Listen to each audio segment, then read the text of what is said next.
സിദ്ധീസ് home ട്യൂഷനിലേക്ക് ഏവർക്കും സ്വാഗതം. നമ്മൾ ഇന്ന് പഠിക്കാൻ പോകുന്നത് പ്രപ്പോസിഷനാണ്. പ്രപ്പോസിഷൻ എന്ന് പറഞ്ഞാൽ ഒരു വസ്തു അകത്താണോ പുറത്താണോ പിന്നെ അടുത്താണോ അങ്ങനെ ഇരിക്കുമ്പോൾ ഇംഗ്ലീഷിൽ നമ്മൾ ഏത് വാക്കാണ് ഉപയോഗിക്കുന്നത്, അതെങ്ങനെ ഉപയോഗിക്കും എന്നാണ് പഠിക്കുന്നത്. അപ്പോൾ ഏറ്റവും ആദ്യം നമുക്ക് കാര്യത്തിലേക്ക് കടക്കാം. ഏറ്റവും ആദ്യം നോക്കിയേ, ഇവിടെ ഏറ്റവും ആദ്യം ഈ ഓറഞ്ച് കളറിൽ കാണിച്ചേക്കുന്നത് ബോളാണ്. എന്താണ്? ബോൾ. അടുത്ത് ഇതെന്ന് പറയുന്നത് ആ ബ്രൗൺ കളറിലുള്ളത് ബോക്സ് ആണ്. ഇതാണ് ബോക്സ്. അപ്പോൾ ഈ ബോള് ഇവിടെ നോക്കുമ്പോൾ ഉള്ളിലാണ് കിടക്കുന്നത്. ഈ ബോള് ആ ബോക്സിൻ്റെ മേളിലാണ് വച്ചേക്കുന്നത്. അടുത്തത് ഈ ബോള് ആ ബോക്സിൻ്റെ അടിയിലാണ് വച്ചേക്കുന്നത്. ഈ ബോള് ആ ബോക്സിൻ്റെ അടുത്താണ് വച്ചേക്കുന്നത്. ഈ ബോളോ ബോക്സിൻ്റെ പുറകിലാണ് വച്ചേക്കുന്നത്. ഇവിടെ രണ്ട് ബോക്സിൻ്റെ ഇടയ്ക്കാണ് വച്ചേക്കുന്നത്. ഇവിടെ ഈ ബോള് ഈ ബോക്സിന് ഫ്രണ്ടിലാണ് വച്ചേക്കുന്നത്. ഇതാണെങ്കിലോ ബോക്സിൻ്റെ മേളിൽ ഇങ്ങനെ കെട്ടിത്തൂക്കിയിട്ടേക്കുന്നു എന്നുള്ള രീതിയിൽ. ഓക്കെ, അപ്പോൾ നമുക്ക് ഇവിടെ ഓരോന്നിലും ഏത് വാക്കാണ് നമ്മൾ ഉപയോഗിക്കുക എന്ന് നോക്കാം.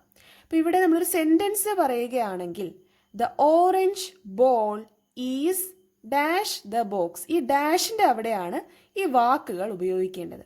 അകത്താണോ പുറത്താണോ എന്നുള്ള ആ വാക്കുകൾ ഉപയോഗിക്കേണ്ടത് ഇതിൻ്റെ ഇടയ്ക്കാണ്. അപ്പോൾ ഇവിടെ ഏത് ബോളാണ്? ഒരു ഓറഞ്ച് കളർ ബോളാണ്. അപ്പോൾ എങ്ങനെ പറയും? The orange ball is dash the box. ബോക്സിൻ്റെ എവിടെയാണ് എന്നുള്ളതാണ് ഇവിടെ എഴുതുന്നത്. അപ്പോൾ ഇവിടെ എന്തൊക്കെ വെച്ച് ഫില്ല് ചെയ്യാം എന്നുള്ളത് ഞാനിവിടെ ഓരോന്നിൻ്റെ താഴെ എഴുതും.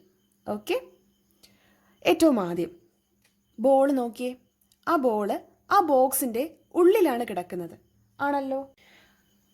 അപ്പോൾ ഉള്ളിലാണ് കിടക്കുന്നത്. അപ്പോൾ നമ്മൾ എന്ത് പറയും? ഇൻ. എന്താണ്? ഇൻ എന്നാണ് പറയുക. ഓക്കെ, അപ്പോൾ ഇൻ. അപ്പോൾ എങ്ങനെ പറയും? The orange ball is in. ഇവിടെ എഴുതും ഇൻ ദ ബോക്സ്. ഇന്നെന്നും പറയും, ഇൻസൈഡ് എന്നും പറയാറുണ്ട്. എന്താണ്? ഇൻസൈഡ് എന്നും പറയും, ഇന്നെന്നും പറയും. ഏത് വേണോ യൂസ് ചെയ്യാം. ഓക്കെ, ഇൻസൈഡ് അല്ലെങ്കിൽ ഇൻ. ഓക്കെ, അപ്പോൾ ഇന്നും യൂസ് ചെയ്യാം, ഇൻസൈഡും ഇവിടെ എഴുതാൻ സാധിക്കും. അടുത്തത് എന്താണ്? ഈ ബോക്സിൻ്റെ മേളിലാണ് ബോൾ ഇരിക്കുന്നത് അല്ലേ? മേളിലെടുത്ത് വച്ചേക്കുന്നു. അതിന് നമ്മൾ പറയുന്നത് ഓൺ എന്നാണ്. എന്താണ്? ഓൺ എന്നാണ് അവിടെ ഇരിക്കുന്നതിനെ പറയുന്നത്. അപ്പോൾ ഓൺ, ഓൺ. അപ്പം എങ്ങനെയാണ് സെൻറ്റൻസ്? എങ്ങനെ വരും? The orange ball is on the box. Okay, അടുത്ത നോക്കി, ഈ ബോക്സിൻ്റെ അടിയിലാണ് ഈ ബോൾ ഇരിക്കുന്നത്. അപ്പോൾ നമ്മൾ ഏത് വാക്കാണ് യൂസ് ചെയ്യുന്നത്? അണ്ടർ. എന്താണ്? അടിയിലാവുമ്പോൾ അണ്ടർ. അപ്പോൾ അണ്ടർ എന്ന് എങ്ങനെ എഴുതും? UNDER, under. അപ്പോൾ എങ്ങനെ പറയും? The orange ball is under the box. The orange ball is under the box. Okay, അടുത്ത് നോക്കിയേ, ബോള് ആ ബോക്സിൻ്റെ സൈഡിലാണ് ഇരിക്കുന്നത് അല്ലേ? സൈഡിലിരുന്നാൽ നമ്മൾ എന്ത് പറയും? നിയർ എന്ന് പറയും. എന്താണ്? നിയർ. സൈഡ് എന്ന് വെച്ചാൽ ഞാൻ ഉദ്ദേശിച്ചത് അടുത്ത്. ഈ ബോൾ ഇവിടെ അടുത്ത് എവിടെയെങ്കിലും ആണ് ഇരിക്കുന്നതെങ്കിൽ നമ്മൾ നിയർ എന്ന് പറയും. എന്താണ്? നിയർ. NEAR, near. നിയർ എന്നും പറയും, നിയർ ടു എന്നും പറയാറുണ്ട്. സാധാരണ നിയർ എന്ന് യൂസ് ചെയ്താൽ മതി, അല്ലെങ്കിൽ നിയർ ടു എന്നും പറയാറുണ്ട്. നിയർ ടു എന്ന് എങ്ങനെ എഴുതും? ഇതേപോലെ നിയർ എന്ന് എഴുതുക, പിന്നെ ടു, നിയർ ടു. ഓക്കെ, അടുത്ത് എന്ന് കാണിക്കാനായിട്ട്. ഇനി അടുത്ത് നോക്കിയേ, ബോക്സ് ഉണ്ട്, ബോക്സിൻ്റെ പുറകിലാണ് ബോൾ ഇരിക്കുന്നത് അല്ലേ? അങ്ങനെ പുറകിലാണ് ബോൾ ഇരിക്കുന്നതെങ്കിൽ നമ്മൾ അതിനെ പറയുന്നത്, ആ പൊസിഷനെ പറയുന്നത്, അവിടെ ഇരിക്കുന്നതിനെ പറയുന്നത് ബിഹൈൻഡ് എന്നാണ്. എന്താണ്? ബിഹൈൻഡ്. അപ്പോൾ എങ്ങനെ എഴുതും? BEHIND,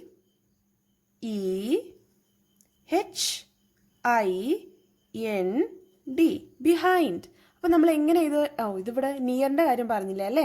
അപ്പോൾ ഇവിടെ സെൻറ്റൻസ് വൈസ് എഴുതുമ്പോൾ എങ്ങനെ പറയും? ദ ഓറഞ്ച് ബോൾ ഈസ്, ഇതാണെങ്കിൽ നിയർ ദ ബോക്സ് അല്ലെങ്കിൽ നിയർ ടു ദ ബോക്സ് എന്ന് പറയും. The orange ball is near അല്ലെങ്കിൽ നിയർ ടു ദ ബോക്സ്. ഇതല്ലെങ്കിൽ ഇത് ഏതെങ്കിലും ഒന്നേ എഴുതാവുള്ളൂ. ഓക്കെ, അടുത്ത് ഇവിടെ വന്നാലോ, the orange ball is behind, പുറകിലാണ്, ബിഹൈൻഡ്. അപ്പോൾ ഇവിടെ ബിഹൈൻഡ് എന്ന് എഴുതണം.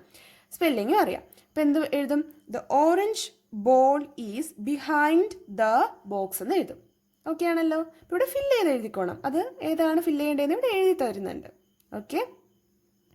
ഇനി അടുത്തത് നോക്കിയേ, 2 ബോക്സ് ഉണ്ടല്ലേ, 2 ബോക്സ് ഉണ്ട്, അതിൻ്റെ ഇടയിലാണ് ഈ ബോൾ ഇരിക്കുന്നത്. അപ്പോൾ നമ്മൾ അതിന് പറയുന്ന പേര് ബിറ്റ്വീൻ. എന്താണ്? ബിറ്റ്വീൻ. സ്പെല്ലിംഗ്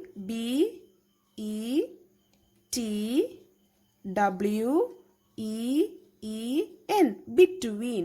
കണ്ടു, ഇവിടെ ഞാനൊരു ESും കൂടി ഇട്ടേക്കുന്നത്. ബോക്സസ്, അതായത് 2 ബോക്സ് ഉണ്ടെങ്കിൽ നമ്മൾ അതിനെന്ത് പറയും? ബോക്സസ് എന്ന് പറയും. അപ്പം ഇവിടെയൊക്കെ ഒരൊറ്റ ബോക്സേ ഉള്ളൂ, അതുകൊണ്ട് അവിടെയൊക്കെ സെൻറ്റൻസ് നമ്മൾ എഴുതുമ്പോൾ എന്ത് പറയും? ഇപ്പോൾ ഇൻ അല്ലെങ്കിൽ ഓൺ ആണെന്ന് വെക്കുക. The orange ball is on the, ഒരു ബോക്സ് ഇല്ല, അപ്പോൾ ബോക്സ്. ഇവിടെ നോക്കുമ്പോൾ 2 ബോക്സ് ഉണ്ട്, അപ്പോൾ എന്ത് പറയും? The orange ball is between the boxes. 2 box ഉണ്ട്, അപ്പോൾ ബോക്സസ്, ബിറ്റ്വീൻ ദ ബോക്സസ് എന്ന് പറയും. ഓക്കെ ആണല്ലോ. ഇനി അടുത്തത്, ഇവിടെ ഒരു ബോക്സ് ഉണ്ട്, ബോക്സിൻ്റെ ഫ്രണ്ടിലാണ് എടുത്ത് വെച്ചേക്കുന്നത് അല്ലേ? ഫ്രണ്ടിൽ. ഇതാണെങ്കിൽ പുറകിലാണ്, ഇവിടെയാണെങ്കിലോ ഫ്രണ്ടിലാണ് എടുത്ത് വെച്ചേക്കുന്നത്. അപ്പോൾ നമ്മൾ ഇതിനെന്ത് പറയും? അതെ, അത് തന്നെയാണ്, ഫ്രണ്ട് എന്ന് തന്നെയാണ് പറയുന്നത്. ഇൻ ഫ്രണ്ട് ഓഫ്, ഫ്രണ്ടിൽ. ഫ്രണ്ട്, വെറും ഫ്രണ്ട് എന്ന് മാത്രമല്ല പറയുക, ഫ്രണ്ടിൽ എന്ന് പറയാനായിട്ട് ഇൻ ഫ്രണ്ട് ഓഫ് എന്ന് പറയണം. ഓക്കെ. സ്പെല്ലിംഗ് ഇൻ ഫ്രണ്ട്, ഫ്രണ്ടിൻ്റെ സ്പെല്ലിംഗ് FRONT, ഫ്രണ്ട് ഓഫ്. 3 വാക്കുകളാണ്. ഇൻ ഫ്രണ്ട് ഓഫ്, ഫ്രണ്ടിൽ, ഇൽ, അതാണ് front of. Okay, in front of the box. അപ്പോൾ എങ്ങനെ പറയും? The orange ball is in front of the box. അടുത്ത് നോക്കിയേ, ഈ ബോക്സിൻ്റെ മേളിലാണ് ഈ ബോൾ ഇരിക്കുന്നത്. എന്ന് വെച്ചാൽ മേളിൽ ഇരിക്കുകയല്ല, മേളിൽ ഇങ്ങനെ തൂക്കിയിട്ടേക്കാണെന്ന് വെക്കുക. എന്താ ചെയ്തേക്കുന്നത്? ഇങ്ങനെ ഇവിടെ തൂക്കിയിട്ടേക്കാണെന്ന് വെക്കുക. ഞാൻ മേളിൽ ഇങ്ങനെ തൂക്കിയിട്ടേക്കാണ്. അപ്പോൾ എന്താ പറയുക? എന്താണ്? നമ്മുടെ ബോളിനെ മേളിൽ കെട്ടി തൂക്കിയിട്ടേക്കാണ്. അപ്പോൾ നമ്മൾ എന്ത് വാക്കാണ് യൂസ് ചെയ്യേണ്ടതെന്ന് അറിയാവോ? എബവ് ആണ് യൂസ് ചെയ്യേണ്ടത്. എബവ് ആണ് നമുക്ക് അവിടെ ഉപയോഗിക്കേണ്ടത്. Okay, ABOVE, above. അപ്പോൾ സെൻറ്റൻസിൽ എഴുതുമ്പോൾ നമ്മൾ എങ്ങനെയാ പറയുക? The orange ball is above the box. എന്താണ്? The orange ball is above the box. Okay ആണല്ലോ.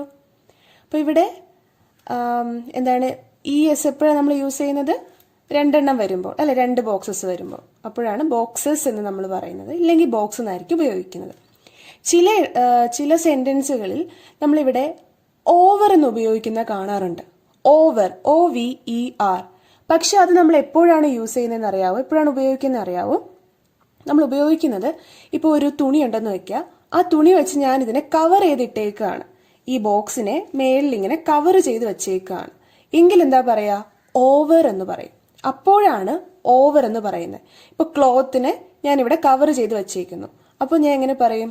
ദ ക്ലോത്ത്, ഇവിടെ ഓറഞ്ച് ബോളിന് പകരം എന്താവും? ക്ലോത്ത് ആവും. The cloth is over the box. The cloth is over the box ആവും. കാരണം അത് cover ചെയ്യപ്പെട്ടു.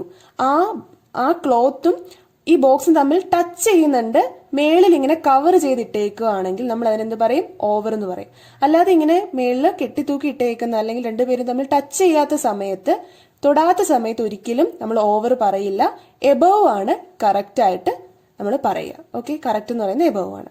ഓക്കെ, അപ്പോൾ ഇതാണ് പ്രപ്പോസിഷൻ.